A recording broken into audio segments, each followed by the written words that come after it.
सत्याचा आवाज, खोट्याला चोप देणार. आपण पाहत आहात जनशक्ती लाईव्ह न्यूज. निर्भीड बातम्या, निडर पत्रकारिता.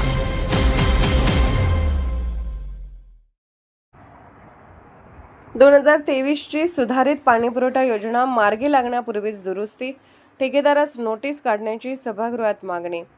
मुरगुड प्रतिनिधी सर्जेराव भाट. मुरगुड नगरपालिकेची सुमारे 10 कोटी रुपयांची सुधारित नळ पाणी पुरवठा योजना कार्यान्वित होऊन अवघ्या 3 वर्षातच दुरुस्तीची वेळ आल्याने पालिका सभेत तीव्र नाराजी व्यक्त करण्यात आली. संबंधित ठेकेदारास तात्काळ नोटीस काढून खर्च वसूल करावा, अन्यथा कठोर कारवाई करावी अशी ठाम मागणी नगरसेवकांनी केली. सभेच्या अध्यक्षस्थानी नगराध्यक्षा सौ सुहासिनी पाटील होत्या. 2019 मध्ये सुरू झालेली ही योजना 2023 मध्ये कार्यान्वित झाली असली तरी शहरातील पाणीपुरवठा सुरळीत होत नसल्याचे चित्र आहे.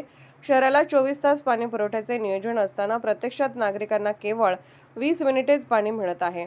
अनेक ठिकाणी गळती, व्हॉल्व्ह बिघाड तसेच फिल्टर हाऊसमधील टँक, मोटर, गिअरबॉक्स व ब्लेड यासारख्या यंत्रणांमध्ये बिघाड आढळून आल्याने योजना कुचकामी ठरत असल्याची टीका सभागृहात करण्यात आली.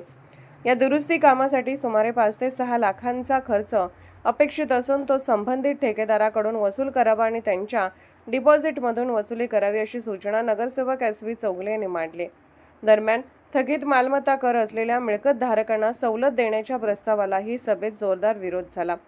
प्रामाणिकपणे कर भरणाऱ्या नागरिकांवर अन्याय होणार असल्याने कोणतीही सवलत देऊ नये असे मत अनेक नगरसेवकांनी व्यक्त केले. सन 2026-27 मधील प्रस्तावित कर आकारणी संदर्भात मालमत्तांच्या पुनर्मूल्यांकनावरही चर्चा झाली.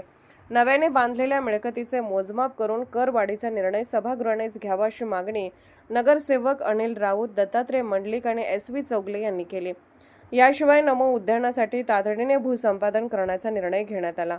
तसेच डॉ. बाबासाहेब आंबेडकर श्रमसाफल्य योजनेअंतर्गत सफाई कामगारांसाठी घरे बांधणे, बाळासाहेब ठाकरे लोककल्याण अभियानाअंतर्गत विविध विकास कामे राबवणे, शहरात फिरती शौचालये उपलब्ध करणे, दिशादर्शक फलक बसवणे, सोलर पॅनेल व लॅम्प उभारणे, हुतात्मा तुकाराम चौक, राम मंदिर रोड दरम्यान वृक्षारोपण करणे आणि पालिकेची निष्क्रिय वाहने, यंत्रसामग्री भंगारात विक्री करण्याचे प्रस्तावही मंजूर करण्यात आले.